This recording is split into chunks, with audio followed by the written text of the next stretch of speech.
everything's being recorded here. So we are right here now at the point where we're going to start into Daniel chapter 7. We finished chapter 6. Daniel chapter 7 is really the beginning of what some people, depending on how you organize the text of Daniel, this is the second part of the book that details Daniel's visions that he saw.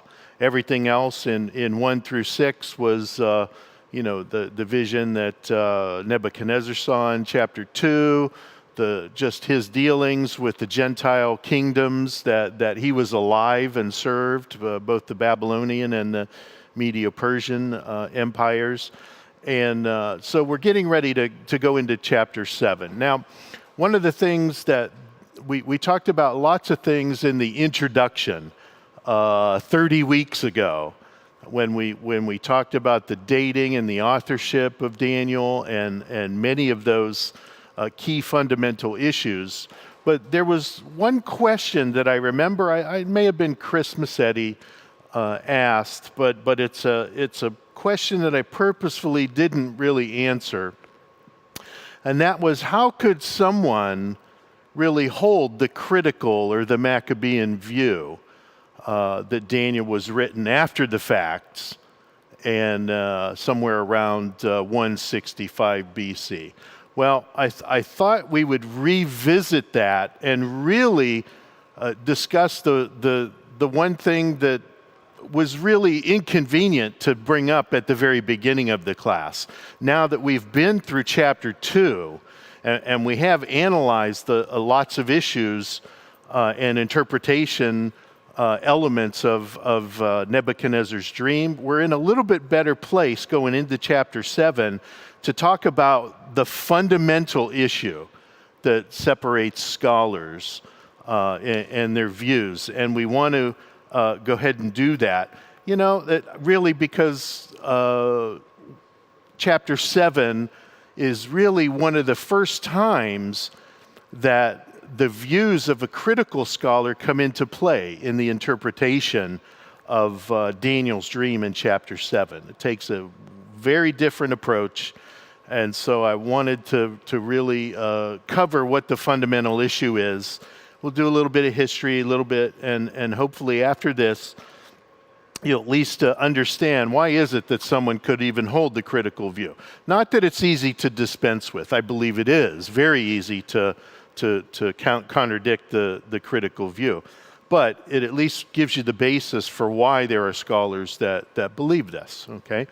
And I want to do this because it's often the case that what I would call an aberrant biblical position, many times occurs from maybe the interpretation of one particular verse, and that becomes a lens through which you see all the rest of the Bible, and you interpret things according to that, or perhaps a single faulty assumption that you make that can really dictate how you're going to harmonize biblical data into some kind of framework. So we're really looking to come back just momentarily to our first principles and talk about some introductory issues. So if we go back to the beginning, there's two major views concerning how to interpret or how to view the book of Daniel, okay?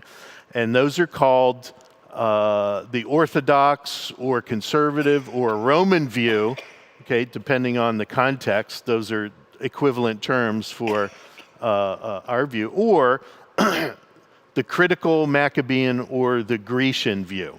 Okay, those three terms are used. So each of those terms kind of describes an aspect of the view that and what you're focusing on. So when scholars use the term orthodox or critical, they're really kind of looking at the compounded theological assumptions and teaching and stuff like that. So they tend to use those terms for the two views when they talking about the fundamental theology and that kind of stuff. When they use the conservative Maccabean title, it usually refers to dating of Daniel. Remember the conservative view, Daniel was written about 600 BC by someone that was, eyewitness to the events.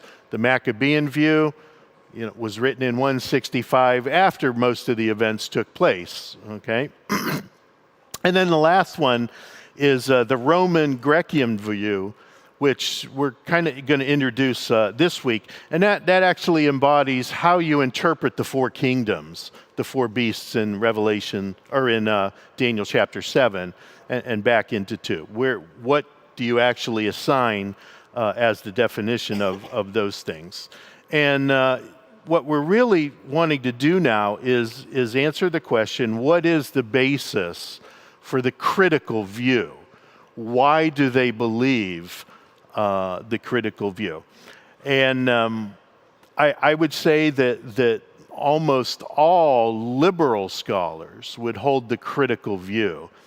And there's a kind of a underlying theme there, and it really is the rejection of miracles and prophecy as a whole. They don't believe that miracles occur. There's always a naturalistic explanation, or just a flat-out rejection of the gospel or an Old Testament story. Or they don't believe that prophecy exists, that you can foretell the future at all. So they would reject that out of hand. And of course, if you're coming to the book of Daniel with those two a priori assumptions, that's going to very radically affect how you interpret the events in Daniel, okay? Now, usually that's good enough explanation for why someone would believe it, but there are evangelicals that hold the critical view, okay? Few and far between, but we gave it the example Dr. Goldingay, that wrote an excellent commentary on Daniel in the Word Commentary series, probably the best documented bibliography of Daniel in existence even today, even though that was written, I think, in the 1980s. Its bibliography is so comprehensive that it's worth buying that volume just to have that information. Now, if you're looking for any explanation of the conservative view in his commentary, a couple hundred pages, you'll get a couple of paragraphs, because he's just not interested in even, giving both sides of the equation, okay? So you have to really go to a more conservative commentary to get a comparative explanation. I don't know why critical scholars don't do that, okay? Now, in terms of the critical view, probably the best formulation of that in a book and in a study was done by a man named Samuel Driver. Samuel Driver. He lived around 1900. He was a distinguished professor of Hebrew at Oxford around that time. And he really is the one that presented the critical scholar's case for that view. And here is the heart of the matter. What is the fundamental issue that separates the scholars? What is the basis for the critical view? He boils it down to Daniel chapter 11, okay, the prophecy in 11. And these are his actual words in the book. While down to the period of Antiochus's persecution, the actual facts are described with surprising distinctness. Back then, distinctness meant accuracy. Okay, surprising accuracy. After this point, the distinctness or the accuracy ceases. The closing events of Antiochus's own life are, to all appearances, not described as they actually occurred. Okay, and what Dr. Driver is basically saying is you've got prophecies in Daniel chapter 11 that at a certain point now begin to relate to the historical figure of Antiochus Epiphanes. Okay, who was Antiochus Epiphanes? Well, little history.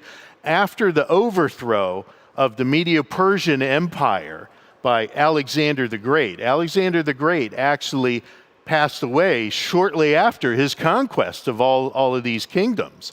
He died at a very young age. And the Greek kingdom at that point split into four pieces, and four generals in his army kind of took over those four geographical sections of the Greek Empire. And it went on for a couple of hundred years like that. And the one section of that distribution that held the nation of Israel was the Seleucid group. And Antiochus Epiphanes was eventually a ruler of that section that included Israel.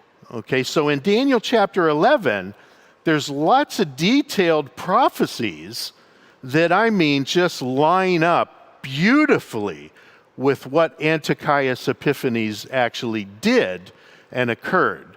But at a certain point, there's a definite textual change that you can see in the content and the description. The critical scholar would assume that he's still talking about Antiochus Epiphanes, but everything that's said after that point doesn't really correspond to anything that actually happened in the life of Antiochus Epiphanes, up to his death. Okay, so that really is where they have a problem, and we'll look at this in more detail when we get to 11. But here's kind of a summary, just a couple of things in Antiochus's life. In Daniel chapter 11, verse 21, it kind of highlights his rise to power. Okay, his gaining the throne by intrigue and that kind of stuff. He was known for just his wasteful spending of money. Verse 24, 25 through 30, it describes two campaigns that he waged against the nation of Egypt at the time in great detail. Verse 28, after his first Egyptian campaign, he began to really persecute the Jews in earnest, to the point in verse 31, he tried to wipe out temple worship and did all kinds of nasty things. And that really gave rise, or at least part of the Maccabean revolt that occurred in the 160s in Israel. That was one of the sore spots for the Jews, why they hated Antiochus so much. Okay, verse 34, some early triumphs of the Maccabean revolt are done. Okay, but then after that, the text begins to change. There's definite indications that perhaps we're not talking about the same person after that particular verse, because if you look at some things that are said, those weren't true of Antiochus. And the liberal scholar would say, okay, we have a solution why we think that this is the case. So the liberal scholar, again, the rest of that prophecy in Daniel 11, they wouldn't see anything that lines up with the actual events of Antiochus's life at a certain point in the text, okay? And so they would say, okay, we got a problem here. So they see two issues in Daniel chapter 11. One, they will agree that the information is just so precise and so accurate with the events in Antiochus Epiphanes' life, they just cannot bring themselves to believe that this was prophecy. They said, this is so accurate.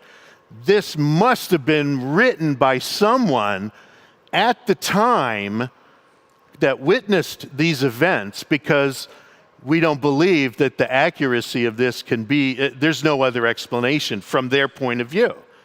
Okay, it has to be that someone did it. Now, what they do is they assume that Daniel, whoever the author was of Daniel, wrote these things in apocalyptic literature. And apocalyptic is a genre. We'll talk a little bit about that. But the point is that the critical scholar would believe that Daniel, the author of Daniel, wrote about things that already happened that he witnessed, and he wrote it in apocalyptic style, and really just to allow the Jews to keep fighting against Antiochus, kind of to encourage them to keep on the battle. Okay. Now here's some ancient history. Let's go down into some precise dates and detail, or at least lives. Antiochus Epiphanes, his life spanned between 215 BC. He was born in 215 BC. He died in 164. Now, why is it significant that he died in 164? Okay, what date of the writing of Daniel does the critical scholar assign? 165, which was a year before Antiochus' death. Okay, 165. So he first took the throne about 175, about 10 years prior here. He did have a few campaigns against Egypt between the years of 170 and 168 BC. And it was during those years that Antiochus began to persecute the Jews. I mean, he hated the Jews. He saw their religion as being totally inflexible. And of course, compared to Greek mythology and all of their gods, yeah, it was inflexible. But he hated them. Here's some of the nasty things that he actually did. He sacrificed a pig, and he sprinkled the blood on the altar in the Holy of Holies in the temple. Okay? Total blasphemy against the Lord God, sacrificing a pig. He made pig soup, broth, out of the flesh of the pig, boiled it and made some broth, and he sprinkled all the Jewish writings, in the temple, the books and stuff, sprinkled it with the pig's broth, okay, really to get them. He also extinguished the lamp outside of the Holy of Holies that was to burn perpetually. I mean, there were Jews whose job was to fill that oil in that lamp all the time, because this was to be lit always. And he extinguished that lamp outside of the temple there. And probably one of the more egregious things, he actually forced the high priest to eat the pig that he slaughtered, okay, against the Mosaic covenant. So he was a fairly nasty guy. It may be that these things didn't cause the Maccabean revolt, but it certainly threw some fuel on the fire here. He was kind of a nasty guy. Okay, now again, he died in 164. Okay, and we see exactly why a liberal scholar now would pinpoint the date at 165. It was just before Antiochus died, okay?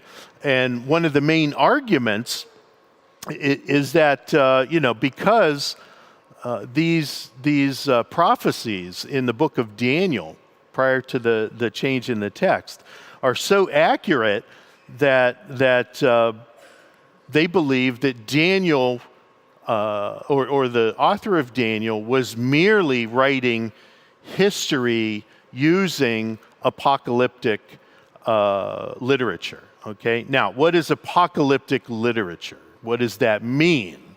Okay, apocalyptic literature is a genre or a type of writing where the author purposefully employs symbolism to communicate truths to his intended audience. Okay, so what the critical author, his view is that Daniel used apocalyptic literature to communicate history that's already occurred.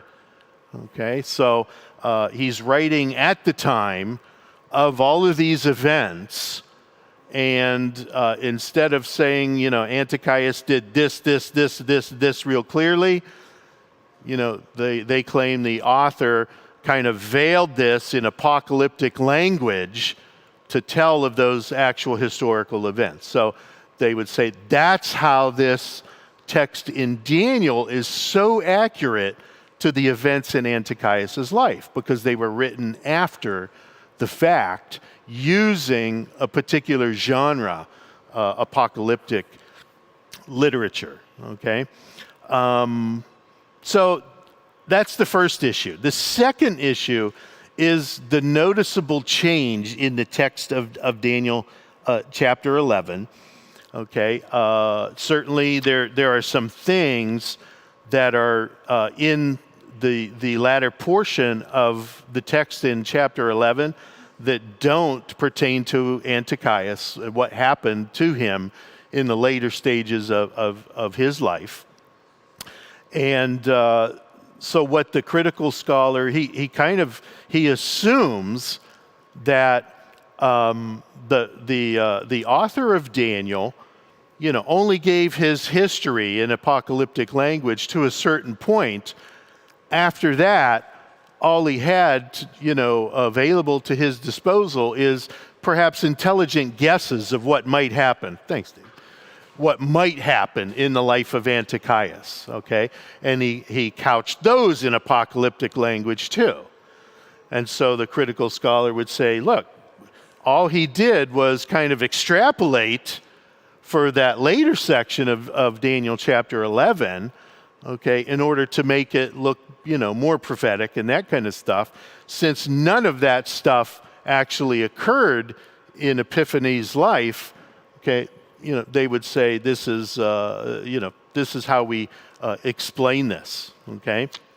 Now, these two issues actually make for an important aspect of the critical view, is the critical view, because they believe this and that focus in Daniel chapter 11 about Antiochus.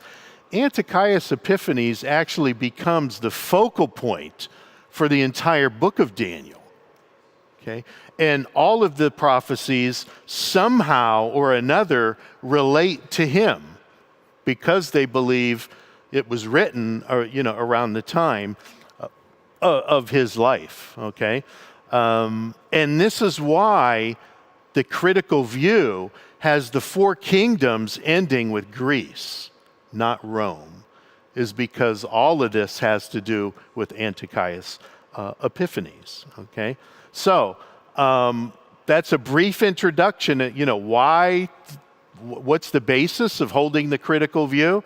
It actually occurs in Daniel chapter 11, and it relates to the incredibly accurate predictions up to a certain point. And then after that, they don't, correspond with Antiochus Epiphanes. Okay. Now, how does the conservative scholar look at that? So, well, they look at the rest of the content of Daniel chapter 11, and they would say, yeah, this doesn't correspond to anything in Antiochus Epiphanes' life. However, it also, there's some attributes in some other things that never happened, to Antiochus. So it's a reasonable explanation. Are we still talking about the same person? And there's enough markers in the text where you could question that. Doesn't appear like, all of a sudden in this prophetic text, it stops talking about Antiochus Epiphanes, and there's a description of another person that seems to be in many ways different than Antiochus, okay? And that's where a conservative wouldn't have a problem with it. We'd agree, yeah, that doesn't pertain to Antiochus. Nothing in there corresponds with what happened to his life. We'd agree with that. It's somebody else, not, extrapolating the text and, that kind of stuff, okay? So those are important aspects of the critical view. So now you know what the basis of that is. It really all is coming down to Daniel chapter 11. Now, why is this important before going into 7? Because how you view, if you view the whole book as relating to Antiochus Epiphanes, then how you interpret those four beasts in Daniel 7 coming up. And I presume all of you had a chance to read the text. You know about the four beasts and that kind of stuff we're going to talk about. these beasts, according to the critical view, stop with Rome or with Greece, and we're going to show that that's actually an impossibility here. So we'll get to that in a second. Okay, any questions on that pre-introduction to Daniel chapter 7? Was apocalyptic writing common? Yes, it was a method that the Jews were fond of, but critical scholars have really latched onto that to the point where they would consider Revelation apocalyptic literature. Okay, the difference between the conservatives' approach. I mean, we look at the book of Daniel, and we see a man that lived in 600-ish BC, not presenting history through the genre of apocalyptic literature, but someone who wrote down exactly what he saw, not trying to say something with symbolic language. We believe Daniel wrote down exactly what he saw in these visions. Okay, it's just, this is prophetic literature, prophetic text, not something that Daniel did purposefully to convey, some other points. He wrote down what he saw. That would be our position. But apocalyptic literature was common at the time. It was common in the like 200 BC to 100 BC, in that sweet spot of where the critical scholar puts the writing of Daniel. Genesis Apocryphon is something. There's a couple other apocalyptic and apocryphal literature, some of which is accepted by the Roman Catholic Church. But like the Maccabees, 1st, 2nd, 3rd Maccabees, they are accepted as canonical. There's known historical mistakes in those texts, so we Protestants reject it and stuff. But apocalyptic literature was common at the time. There's some references to that. So, okay, good question. All right, introduction to Daniel 7. Let's get a little bit more back home here. So for the most part, I think that we can safely say that Daniel chapter 7 is probably the most important prophetic chapter in the entire Old Testament, without question. It gives us a panoramic view of world history, from the time of Babylon and Daniel all the way through, Christ's first coming, second coming, all of that kind of stuff out through. And then later on in some of the other visions in 9 talks about tribulation period and other things like that. So without question, I think Daniel chapter 7 is probably the most important Old Testament prophetic chapter out here. Again, we're going to reject, in the conservative view, kind of going back to it, Daniel didn't use any form of apocalyptic literature. He wrote down his visions exactly as he saw them. He's not trying to, say something with symbolic language or anything like that. He's merely telling us what he saw, what he dreamed, that kind of stuff. And also, from our view, he's actually depicting future events. From his timeline, from his standpoint, his visions involve future events, not reiteration of history or anything like that. So, there are some folks out there that try to claim that conservative, orthodox, versus critical. There's not a whole lot of difference, and there's minor, interpretive differences between the two views and stuff. But listen, the fact is that either Daniel is a work of inspired prophecy, or it's a complete forgery and a lie, written, by someone in 165 that wasn't Daniel, that pretends to be Daniel, that's written things after the fact, and it's all a fake. So I don't think there's very much in common with the two views at all. One is an inspired text of Scripture, the other complete fake and forgery. So there's not a whole lot of things in common here. Okay. All right. Before we get to the text of chapter 7, and we're certainly not going to get to that at least for another week or so, we want to talk about one of the grammatical features of the book of Daniel. Remember that Daniel's written in two different languages. The first chapter and a couple of verses into the second chapter is written in Hebrew. It's really detailing the introduction to the fall and the exile, the Babylonian exile for the Jewish nation. Okay, describes the events that took place early on. And then in chapter 2, when Nebuchadnezzar has his dream, the text switches to the Aramaic language, and it goes all the way through the end of chapter 7 here. Okay, it's in Aramaic, and I think it's in Aramaic. That was the language of writing, at least one of them at the time. It certainly would be of benefit for Gentile readers of Daniel to read it in Aramaic.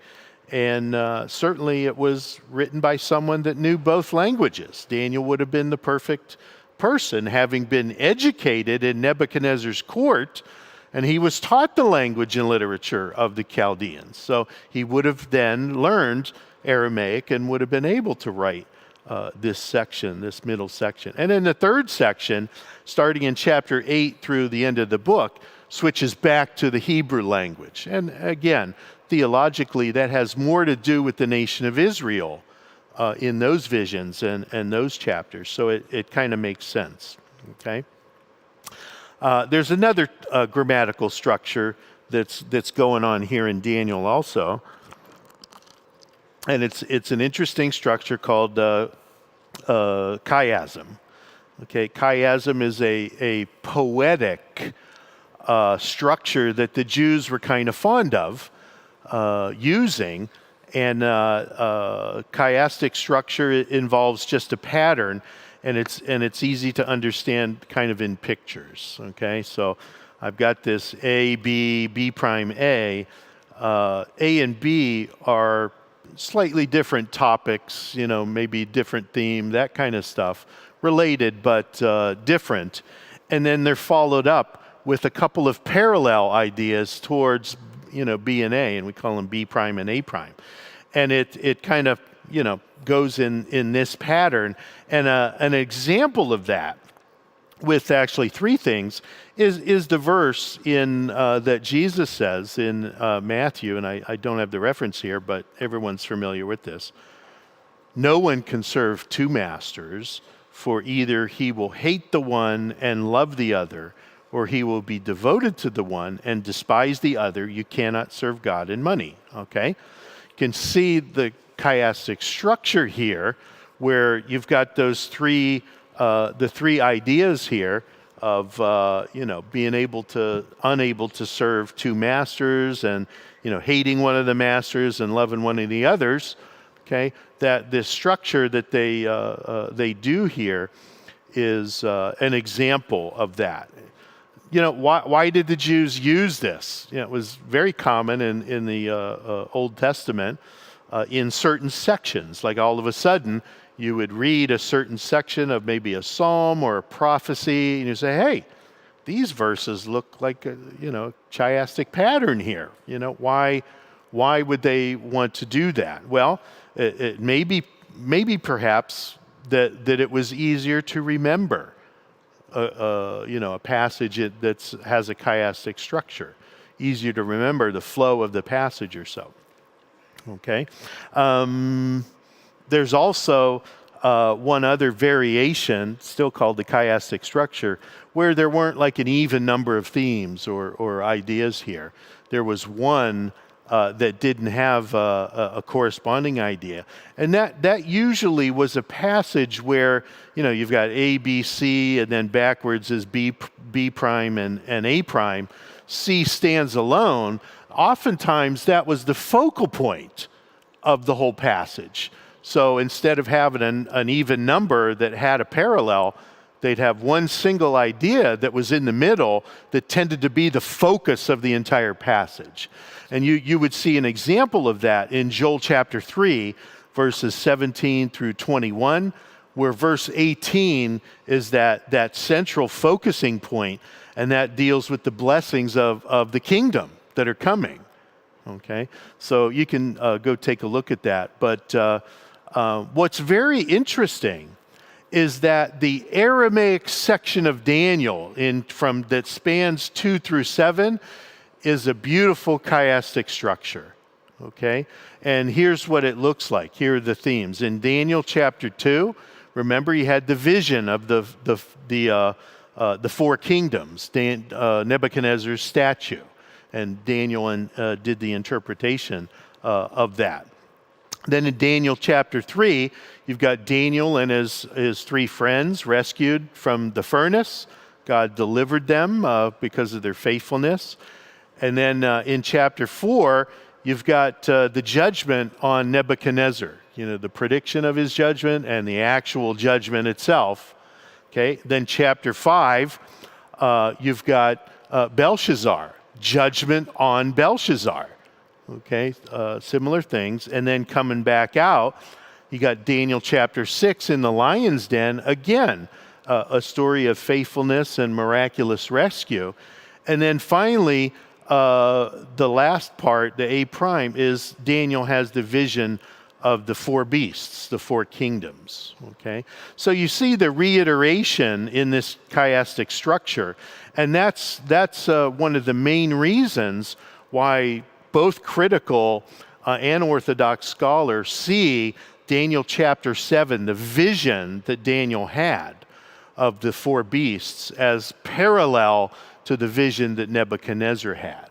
So you're going to see those sections of the statue and the beasts to come are lining up and actually portraying the same kingdoms, albeit Daniel chapter 7 has much more detailed information on these four kingdoms, okay, especially the last one. Maybe not a whole lot of information on the others, but the last kingdom definitely more information on the kingdoms. For instance, remember back in Daniel chapter 2, you had the 10 toes in the latter stage of the what we would consider the Roman Empire, and the text said in the days of those kings, and so we kind of loosely associated those 10 toes with some kings. In Daniel chapter 7, just tells us 10 kings. The horns are 10 kings. Okay, so we're going to get more clarification and detail that we'll be able to assimilate into a composite view of chapter 2 and 7. Okay, such a nice structure here, just in the Aramaic for this section of deal or this section of Daniel. But again, both liberal and critical conservative scholars would see this structure and agree. So, okay.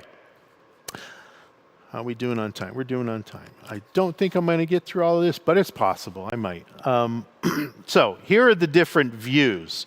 How does the Orthodox view and the critical view interpret the four kingdoms that are portrayed? Well, here's the first one, and this is called the Grecian scheme, not sure how to pronounce that. These two tables are taken out of Boutflower, and he's a scholar that lived around the same time as that Dr. Driver at Oxford. He actually presented a lot of evidence in a book called In and Around the Book of Daniel to directly combat Driver's critical view. So I think he did a masterful job.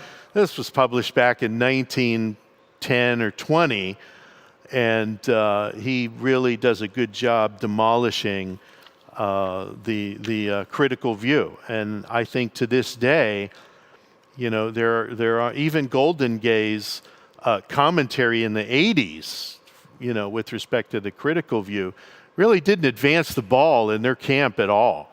It's just updating, a lot of the bibliography, but the arguments are the same.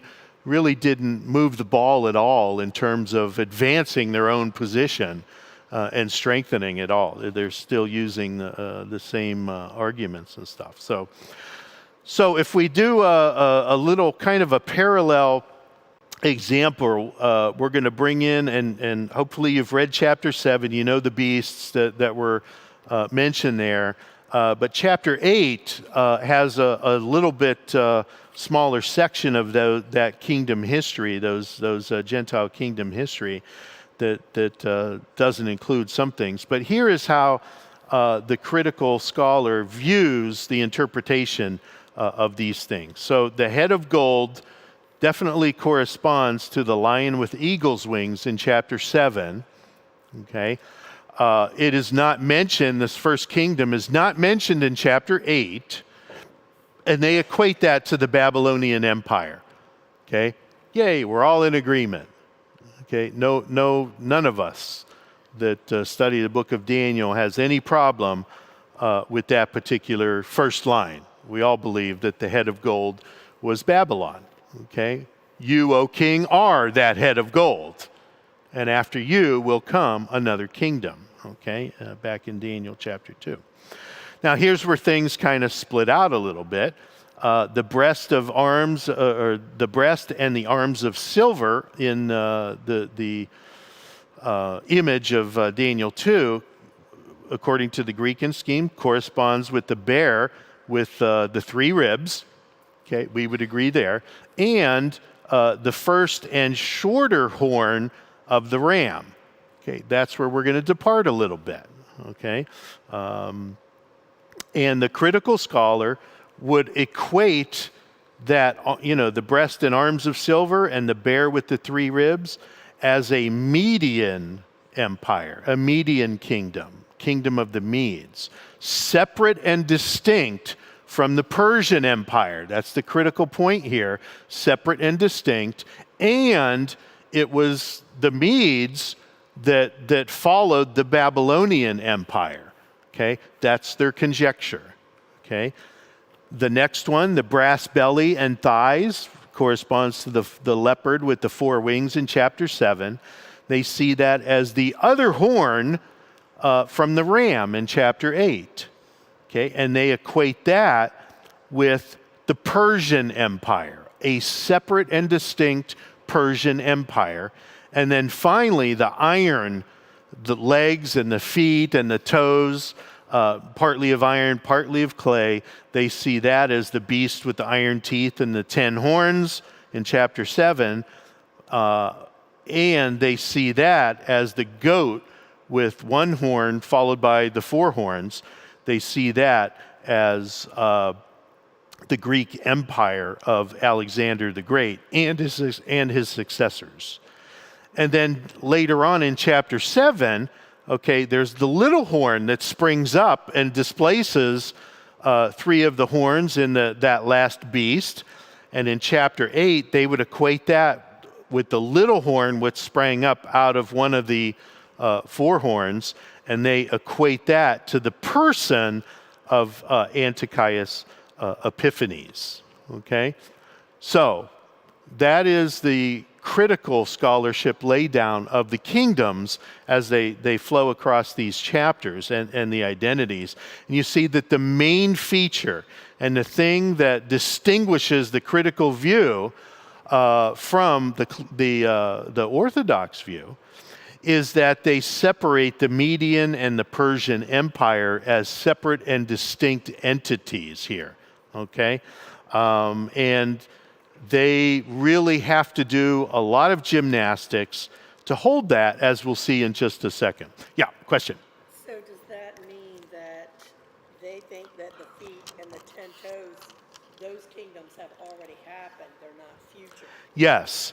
And what we'll find when we get there, maybe in a couple of weeks and stuff, Lisa's question was, does the critical scholar believe that the 10 toes are kings and stuff that already happened in the past? Yes, they would. And they spend lots of time trying to find 10 kings in history to equate those to. The problem with that is when you're looking for 10 kings, you're probably looking sequentially, right? This guy, then that guy, then this one, then this one, then this one. Okay? Is that what the vision of the 10 toes and the 10 horns is depicting? Okay? All of those things are there at the same time. So they shouldn't be looking for sequential kings. They should be looking for concurrent kings. Was there a time anywhere in history where any of these Gentile kingdoms had 10 kings that we could say this happened in history? Nope. They spent a lot of time looking for 10 sequentials. And even those that view, that have the conservative view, we would have some differences with, say, some of the more Reformed theologians that are amillennial or postmillennial in their view. They would be looking, even though they would hold that Rome is that last kingdom, they would be looking for 10 Roman Caesars or so out there so that they can say this is all done. The kingdom's already here, right? That's the whole point of that view. Okay, now, we want to point out one inconvenient fact concerning this separate Median Persian empire, okay? And you can actually look at these years and stuff. You consult the esteemed scholar, Dr. Google. He will give you lots of information out there. Be careful as you're sorting through it. You'll find some conflicts of dates and times and stuff, so be careful when you're going out there. But they'll all be in here. With respect to the Greek Empire, the Greek, the Greek and the islands, all that kind of stuff, they became a Roman province in 146.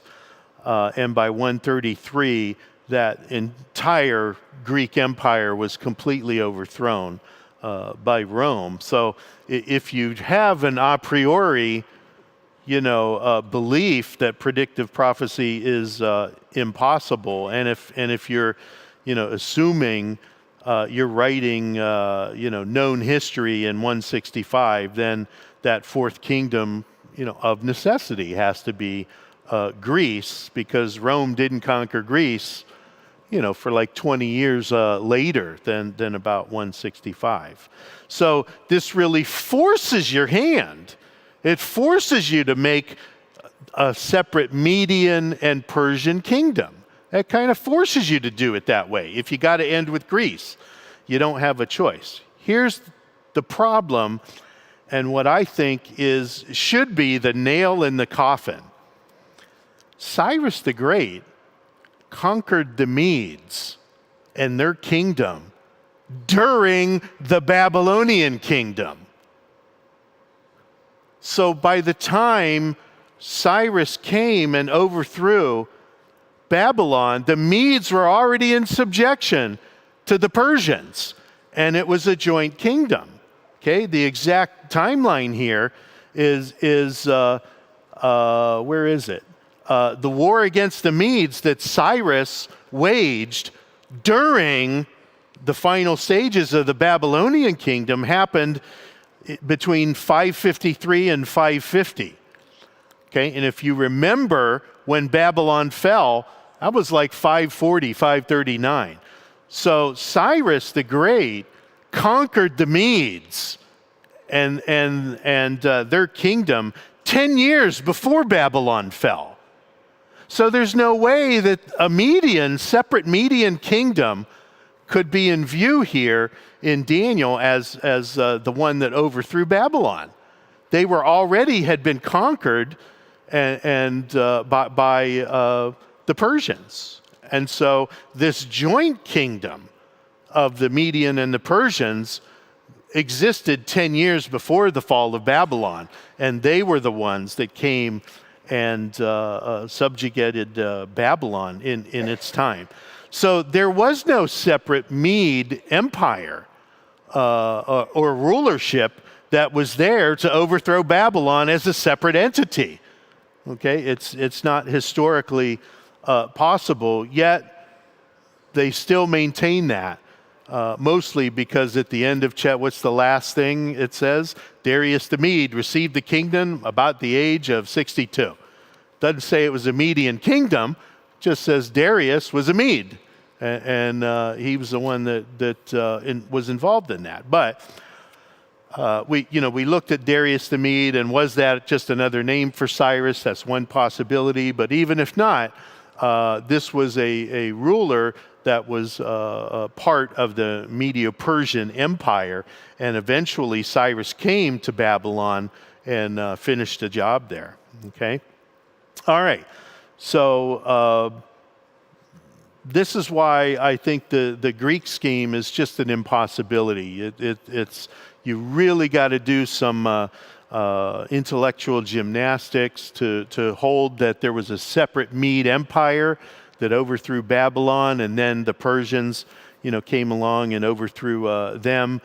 History just doesn't tell us that, and it really destroys the consistency of the entire critical system. As it's often the times is when you make one mistake, and their mistake is in Daniel 11.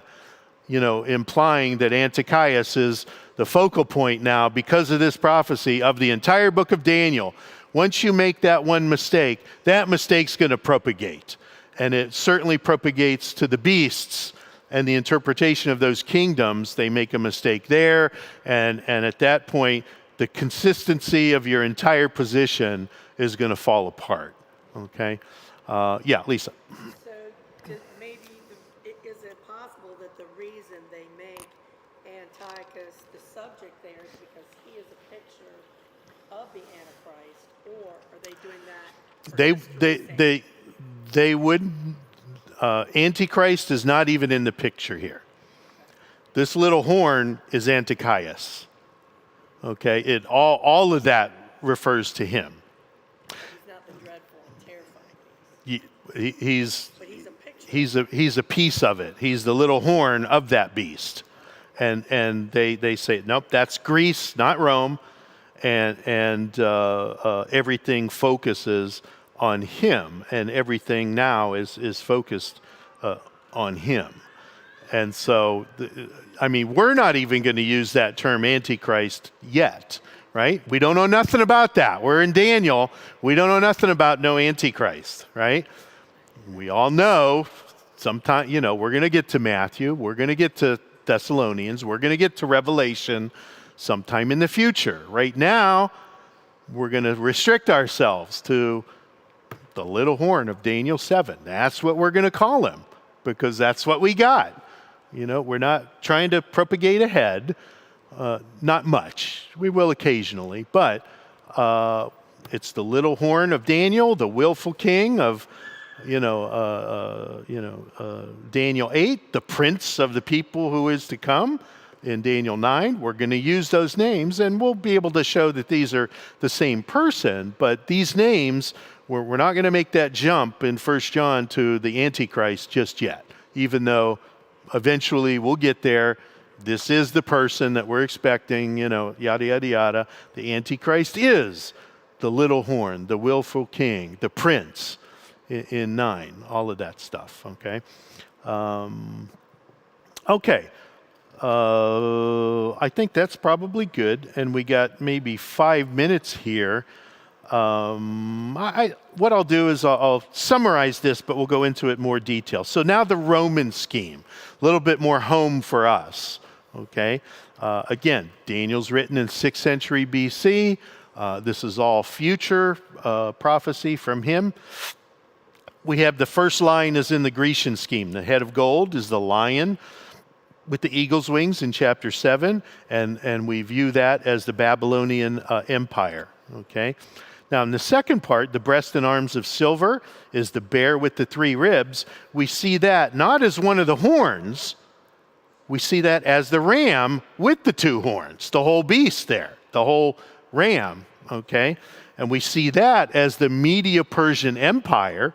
Okay, one of the horns was bigger than the other. The Persians were more dominant, even though it was kind of like a co-regent rule between the Medes and the Persians. The Persians were the more dominant, aspect of that kingdom. So we see the ram as the Medo-Persian Empire, and the horns themselves as the 2 aspects of that.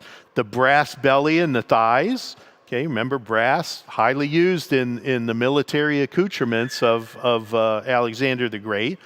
Got the leopard with the 4 wings, and we see that chapter 8 is the goat with the horn, followed by the 4 horns. We see that as the Greek Empire, specifically Alexander the Great, and his succeeding 4 generals, that kind of stuff. Now, in chapter 7, and in chapter 2, we don't see anything in terms of a specific little horn, but out of the goat and out of one of the horns in chapter 8 is a little horn that springs up. Okay? That we would see is Antiochus Epiphanes. Okay? Separate in that particular chapter 8 prophecy.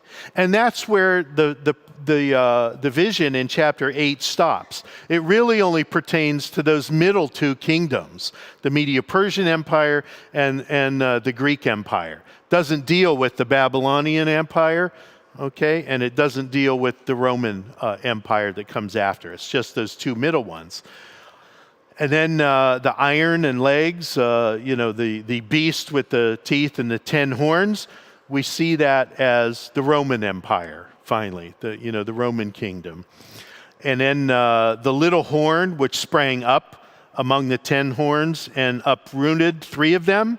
Okay, lots of different interpretations from that. Eventually, we're going to find, okay, yeah, this is the personage of the Antichrist. But for now, we're going to just call it the little horn. And this is interesting. The reason I put this in here is remember, this is from Boutflower, and he's a early 20th century 1900s writer. Turns out he was the vicar of Essex over there in the Anglican Church, and the Church of England never got along with the Church of Rome, right? They're always at odds. And so it's interesting, his interpretation, and a very common interpretation back in those days, was the little horn was like the Roman Catholic Church, okay, in some respect. So I copied his comment out. He says that the little horn in Daniel chapter 7 is the temporal power of the papacy. Whatever that means, right? It has something to do with the Roman Catholic Church. And, I just was amusing, because that's the interpretation of the time that somehow, even in Revelation, the beast and the false prophet are somehow the Roman Catholic Church in some way or another, that kind of stuff. So I thought I'd put that in there. It's interesting. Again, we as conservatives would see the little horn as the Antichrist, but we are a long way from using that term. We're going to stick with the little horn of Daniel 7, because that's what the text says. At this point, all we know is everything that happened up till Daniel. We don't know nothing about, anything that happened after that. We don't know anything about the Gospels or Revelation or anything. We're restricting to Daniel, and we don't want to jump ahead. We want to make sure we glean everything that we can out of Daniel and not depart from the text there too much. Why do we want to do that, by the way? Remember when we talked about the difference between Reformed or covenant theology and dispensational theology. Remember the order of how you construct your systematic theology. One of the key points was that a non-dispensationalist starts in the New Testament, okay, and creates their theology in the New Testament first, and then when they interpret the Old Testament, they bring the New Testament understanding back into the Old Testament text, okay? We as dispensationalists, we start in the Old Testament with the Old Testament text. We glean everything we can out of that, and then when we come to the New Testament, those Old Testament results become a proper input into our understanding of the New Testament text. It's like background information. And so the reason we're being careful in Daniel, to just use the term little horn, is because everything that we get out of Daniel is going to be a proper input into the book of Revelation. And it's absolutely a fact that when you look at Revelation 13 and you see the beast there with the 10 heads and the horns and all that kind of stuff, you're going to see that correlation with the information in Daniel. And we want to be careful that we're bringing the right information, in Daniel forward, and we're not doing what a non-dispensationalist would do, is read the New Testament back into these events here in Daniel. We want to be careful to do that as best as we can. So we're going to use the term little horn, willful king, prince who is to come. Okay? All right. Again, the major difference between these two schemes is you've got the Roman scheme sees the combined Medo-Persian Empire, followed by Greece, then Rome. And in the critical view, the Media and Persia empires are two separate beasts. And the thing that I find interesting is if you go back to that table, is in chapter 2, they see what was I going to say? Oh, the Media and Persian empires are two separate beasts in chapter 7, right? The bear and the 3 ribs is Media, and the leopard with 4 wings is the Persian Empire, okay? But in chapter 8, it's just the horns of the ram. I find that interesting. So Media and Persia are two separate beasts in chapter 7, according to the critical view, but they're one beast in chapter 8. It's just curious to me, why two beasts in one chapter and one beast in another chapter? And it really is a demonstration of, the old saying, necessity is the mother of invention. It is necessary for us to separate these kingdoms, and here's how we're going to do it. They'll, shoehorn that into the text in some way. Okay? All right. A lot more of the details we'll go through as we go through the text. I think I've adequately covered this. We'll go on to Daniel 7, verse 1 next time, and start going through this very carefully. Again, it'll help you to read and reread. Keep doing that. You'll come to the class with certainly a better understanding and maybe some questions. So that'd be good too. All right. Final comments, questions? Hope you got a better understanding of the critical view and stuff. All right, Lisa first. Yep. So, is it the liberal or conservative scholars that believe that the little horn is maybe going to be a pope or a priest? There's a variety of whether how many in conservative circles do people believe the little horn is like the Pope or something like that. There are some that would believe that. What you will find is those that support that position would take Revelation 17 and 18, where it talks about the fall of Babylon. They'll tend to correlate that with the Roman Catholic Church, kind of in a allegorical type of sense, my view is, and personally I think it is better, is we're talking about a literal Babylon at the time. So do I think Babylon is going to be rebuilt and become a major player on the world scene economically or, politically? Yeah, I think so. Because the text to me just screams literal here in Revelation 17 and 18. So there'll be a variety of views, even amongst conservatives, of who the little horn is, whether it's a pope. Some would say, oh, he's going to be a Muslim, and others would say, no, he's going to be a Jew. I mean, it's just a wide variety of things, and I'm not sure that you can actually answer that concretely with any of the texts. I'm content to say the Antichrist, and he's a personage, and these are the things that he's going to do. Whether he's the Pope or whether he's a political leader in the world system or whatever, don't know. The text doesn't give us enough information to determine that. Brandon. So, we kind of talked about this earlier, but like the numerology, right? The 3 ribs, 2 horns, Right. all those.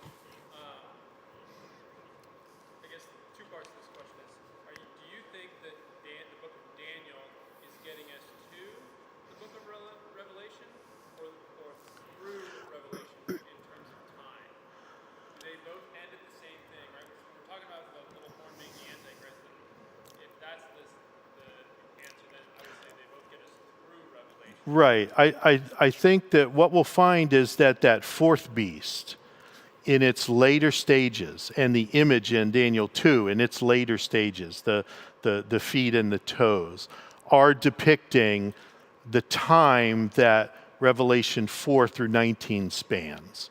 And we'll obviously get into a lot of detail about all of these things. What are the 3 ribs? How come one side's up more than, there's lots of, speculation and information on that would make sense. But when we get to that last beast, okay, well, we're going to spend the majority of our time really looking at that. And, but again, kind of the first part is Daniel, we glean as much as we can from Daniel, just the text of Daniel.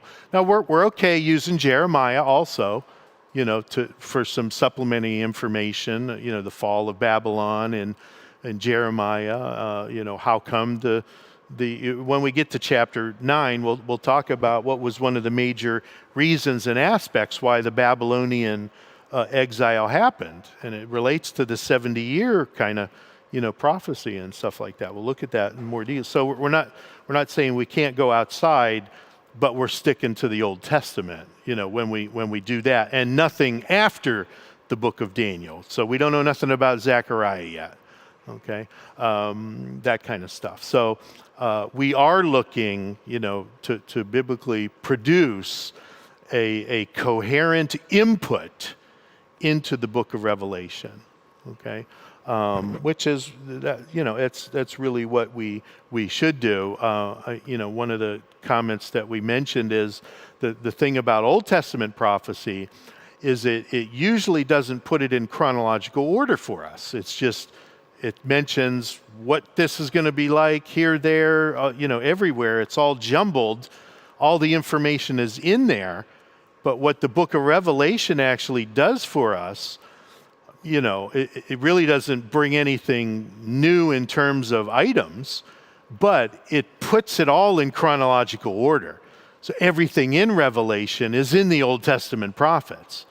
Revelation just puts it in order for us and helps us to see, what is the chronology of the events that we understand from the Old Testament.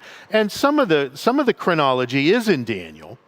When he said this, then this, the 4 beasts, how the image in Daniel 2 showed the progression of time, as you went from the head down to the feet.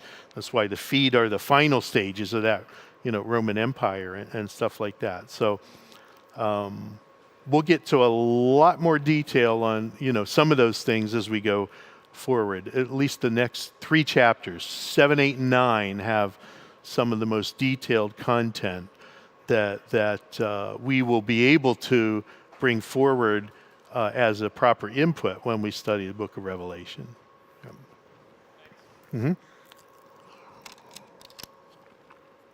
One other interesting thing that I don't have in the notes, but I was just reading about. If Daniel was written in 165, how did that get into the canon so quickly? The Old Testament canon. It just seemed like that would have been accepted so quickly, you know, it would have been very unlikely that the Jews would have accepted this as inspired scripture so quickly. You know, usually it took hundreds of years and, you know, that kind of stuff. Even for the New Testament, it took hundreds of years for the church to, you know, finally collate it all and recognize, okay, how did we know which books were contained? Well, those are the ones that were used, were recognized for apostolic authority, and those are the ones that, you know, made the final version by, you know, 3-something. There were lists. Here are the ones that are inspired according to, you know, all the usage in the churches and stuff. So anyway, any other comments? Yes, Georgia.